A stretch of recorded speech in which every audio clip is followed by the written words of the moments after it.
As we close out the year, we wanted to bring you the stories that received the most hits online this year. These are the top YouTube stories from 2014. Enjoy.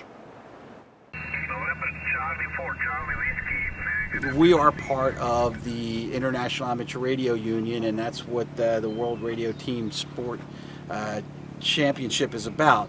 There are competitors from countries all over the world. In fact, in this particular event, there's 35 countries represented. Nice to meet you. I'm Stefano Brioschi from Italy, from Milan. We're just coming for the WRTC, World Radio Team Championship. There's a fifth time for me that I join this kind of game. Well, WRTC has been going on since the 1990s. It's held every 4 years. Last event was held in Moscow, Russia. Before that it was in Brazil, and before that it was in Finland. And the last time it was in the United States was in 1996 when it was held in San Francisco. We come here for make this competition from the big Boston area, and so we will be very exciting. We are 59 teams, so we will compete making QSO. QSO means contact all over the world. You can reach around the world on amateur radio frequencies without a problem. Yes, it is. This is directly from Japan, big signal. This is the dark part, this is the light, and this in the between is called a gray line. So this means when the sunrise, for example, here we have sunset, here we have sunrise. If you point your antenna looking at this place of the world, your signal will go dry. This is something special, it's called gray line. In this part of the day, when gray light is hitting, for example, Boston, you can have easily contact with this part of the world that is getting dark, for example, if here is a sunrise. And this will persist for 10 minutes. They had to compete for the last 4 years in various qualifying events, and you had to score in the top 3 of these events in order to qualify. Luca was qualifying this time, and I was qualified in Moscow. In Moscow I bring him, and now he bring me back. So this is teamwork. So each two-person team has a referee in their tent also to make sure everything is staying on the up and up, and he can actually monitor both radios at the same time. You can make also some break, but if someone make a break, you are not doing QSO, no contact, no? So this means that all the operators have to be in the chair for 24 hours, so you have to be rested. We just come last week for that reason, because jet lag and everything, so it's better to be a little bit rested and not destroyed before the contest. The reason they are operating from a field like this is to make sure that all the stations are equal. So it's competing the operator skills against each other rather than who has the biggest antenna, who runs the most power. Overall competition, you need, I think, from 4,000 to 5,000 in 24 hours to be in the top, for sure. And so if you mix the right part of phone with the right part of Morse, with the best antenna pointing and the best bands, so this will mean the best score. So it will be a lot of things all together. Who has the advantage? You know what? It's like we say in this thing. Whoever has the iron pants, whoever can stay in the chair the longest, will actually be the champion out of this. Thank you very much. You're also 5 and 9 in Boston, Massachusetts. Thank you. Bye-bye. The new school is awesome. It's so aesthetically pleasing, fully functional. I know the town will be very proud of the work that the school building committee has done. There's been a lot of hard work put into this building. We started this project about 5 years ago. We started out with a feasibility study, and then it went into schematic design, and then voter approval for funding and final design, and 2 years of construction. And this is one of the features of a green building that you see here in the courtyard. This is the south-facing wall, and what's called sunshades have been installed over the windows on the outside. On the inside are sun shelves, and what they do is they direct the light into the sun shelf, and it bounces off and gets back into the room, so that the bright light gets deeper into the room, and hopefully we have a lot more days that we don't need to use artificial lighting, and we can use the natural lighting to provide lighting for the classrooms. At this point, we have received the temporary certificate of occupancy, which is a very exciting milestone in the project. It means that the town can take over the building and can occupy the building. We're in the process of completing some miscellaneous punch list work, painting, trim, things like that, trying to finish up the last little bits and pieces before the school moves in. Over the course of the summer, the new equipment comes in, the new furniture comes in, everything gets put in the different classrooms, and we set up for school opening. The project was delivered to the town ahead of schedule, and so far we're running under budget, so it's all good at this point. We chose the colors. We worked with Mount Vernon Group Architects to select the palette to kind of go with the sky and the sea and the earth around us. You'll see throughout the building the natural tones, the greens, the tans, the blues, and really harmonize with our beautiful environment around us as well. The floor is constructed of an epoxy terrazzo. It will last forever. It will last longer than the building will last. And it is designed to parallel the shoreline of our Duxbury Beach. So it actually has the same outline of the beach with the different areas demarked. We have the road shown within the length of the concourse, the beach, the ocean, the bay, and the upland area. So it's pretty neat. And we even have a plover. It's pretty incredible. I've seen all the drawings of it and all the renditions. I've seen all the plans, but it's still pretty crazy to see it in real life for the first time. Can't wait to see the kids come through the door and capture their excitement and awe at this new building. The kids I know are going to love it. They'll have completely natural lighting, will be high-tech throughout the whole building. It's a giant improvement over what we have currently. Oh, it's stunning. It's absolutely beautiful. It's definitely going to be the pride of Duxbury for sure. August 28th, we have the ribbon cutting where representatives from the state and from Mass School Building Authority will be down to help us open up the building. We'll have tours for the general public at that time, and during that week we'll also have some open houses to allow the students to find their way around the new building. 1, 2, 1, 2, 3, tight. 1, 2, 3, 4, 5. The competition that the girls made it to is called the Summit, and that's going to be held in Disney in May, and they've worked all year to make it to this prestigious event. So they've gone to about 8 competitions, and they were lucky enough to be awarded a at-large bid to the cheerleading summit. There'll probably be over 500 teams that will be there. Their team is a junior level 1 team, a large junior level 1 team, and in their division right now, I think there's about 7 teams that they'll be competing against in Florida. We practice 3 days a week, and it's just, we have to work really hard, and we have to work together as a team. But because it's not like an individual sport, we always have to work as a team. We've worked really hard throughout the year to get to the summit, which is a big competition in Florida.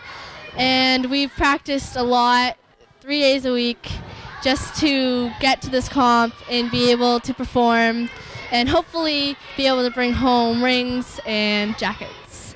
3, 4, 5, 6, 7, 8, 1, 2, 3, 4, 5, 6, 7, 8, 1, 2, 3, 4, 5, 7, 8. Tumbling is a big factor in All-Star Cheerleading, and so is stunting. And in order for the girls to get, and the boys to get good with the stunting and the tumbling, they need to be physically fit, and they need to make sure that they're maintaining a healthy lifestyle and all that stuff, and most coaches promote that. 5, 6, 7, 8, 1. The toughest thing about training is probably the conditioning that we have to do to get our tumbling better or get our jumps higher and being so clean. But our coach has always been there for us to help us through everything that we do, and they're really all great coaches, and we couldn't have asked for more.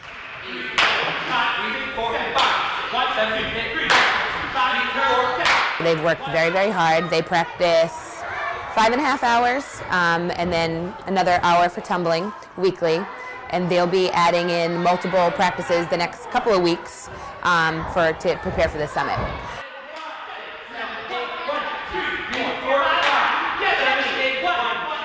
We're all like a family. We all laugh. There's no crying. Like, we give each other hugs when we don't feel good, or I don't know. We're just all like sisters together, and we all get along really well. Altogether, there'll be 32 kids out on that floor competing in Florida, and it's going to be fun.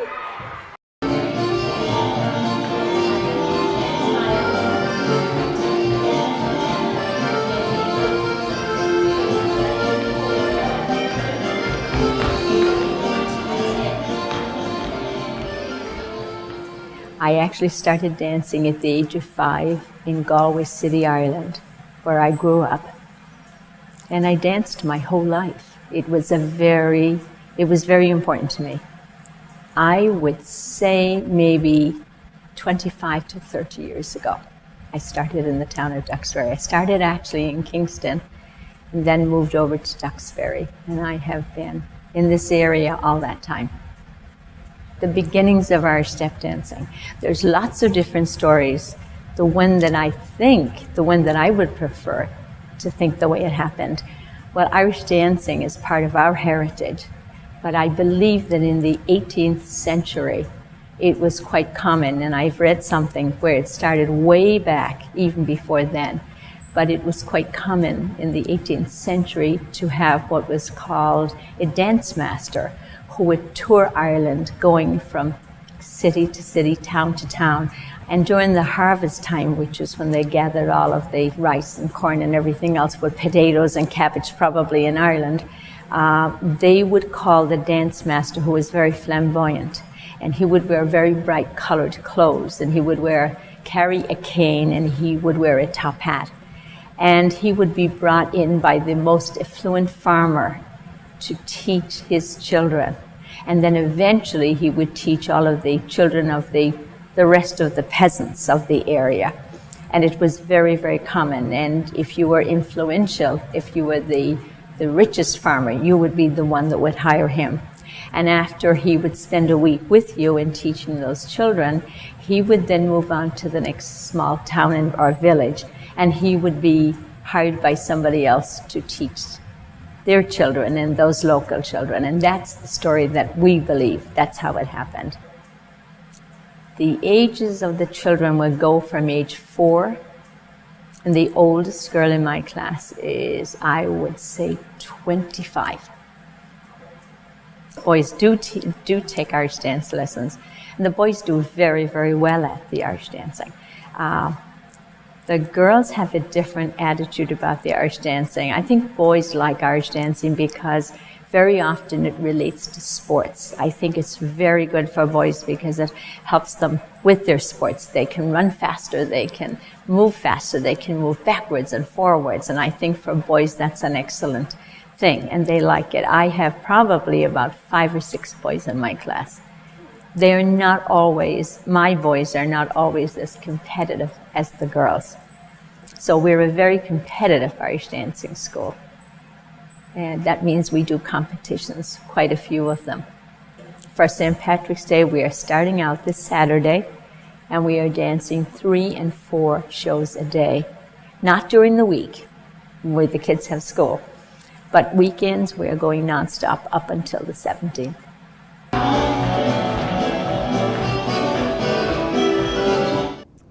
So you may recognize me from PCN's Arts and Entertainment Report, but today I'm taking you to Plymouth County Sheriff's Department to talk about what I learned at the Women's Self-Defense class. Nice elbow, hammer, kick, nice, hammer fist. Out of the Women's Self-Defense Program, you first start out with a approximately 35 to 45-minute lecture on awareness. We're not teaching women to be fighters, we're teaching them to be survivors, how not to become a target, and if you are subject to an attack, to locate, think about soft area targets, the mouth, the nose, the eyes, the toes, the finger, the stomach, so forth, with knee strikes, punches, edge fists. These are all the techniques that are taught, basic techniques, one, to get a body change in the attacker, enough distraction and disturbance to create enough space and distance to get away to a safety zone, because you matter.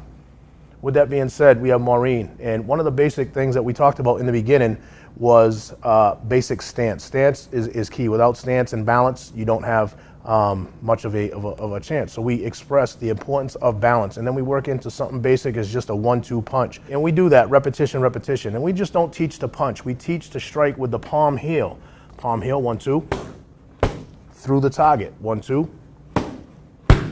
That's a palm heel strike. And then we talk about edge fist, using the edge of your fist. Maureen showing the place of location. The edge of the fist, kind of like a hammer strike. Hammer fist coming over the top of the body. 1-2. Good. 1-2. Very good. Myself and Captain Forts were involved in training with the Plymouth County Sheriff's Department. And a lot of times we sit down and we look at the general needs of training going forward. As society changes, we try to adapt our training to that.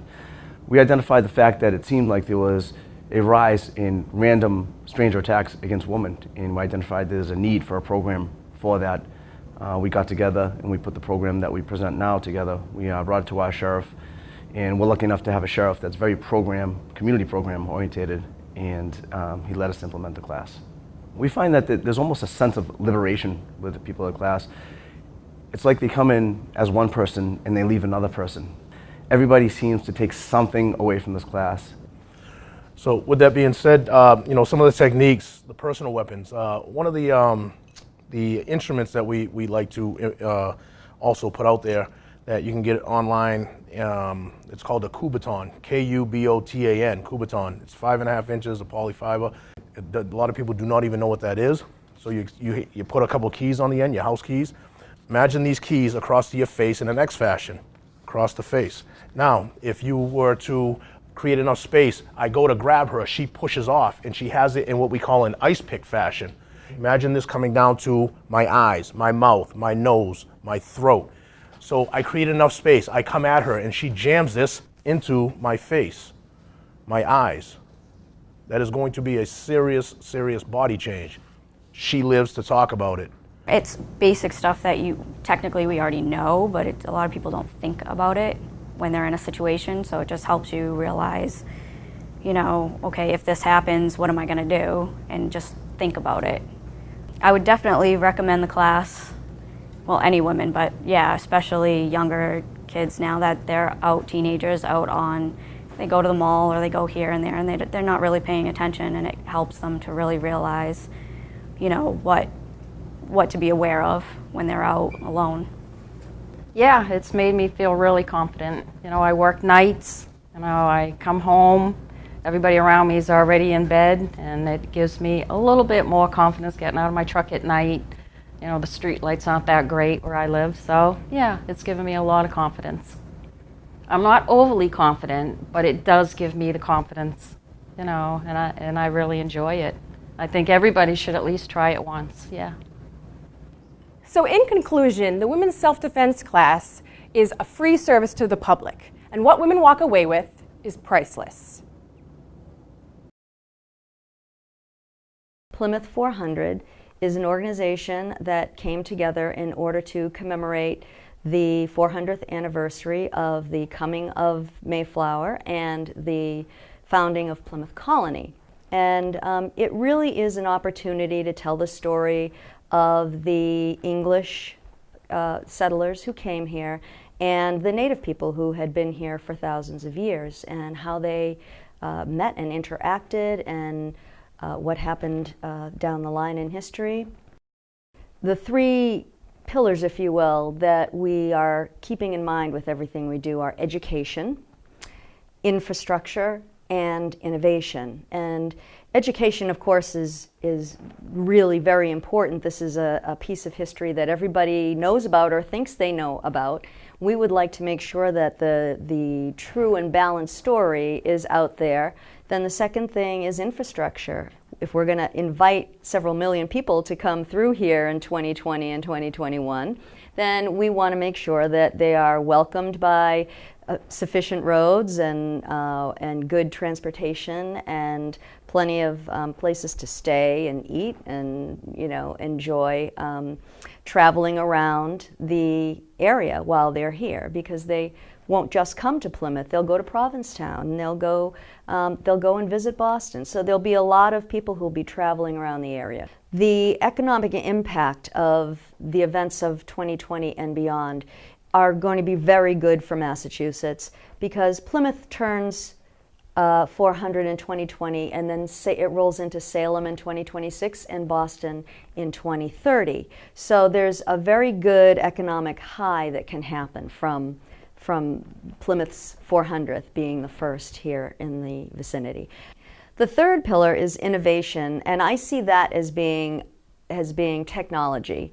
Technology is going to allow us to reach people that aren't going to be able to come here, that won't be able to learn the history and see our beautiful area firsthand. However, through innovation, we can certainly do educational programs. We can do webcasts, or whatever they'll be called in 2020.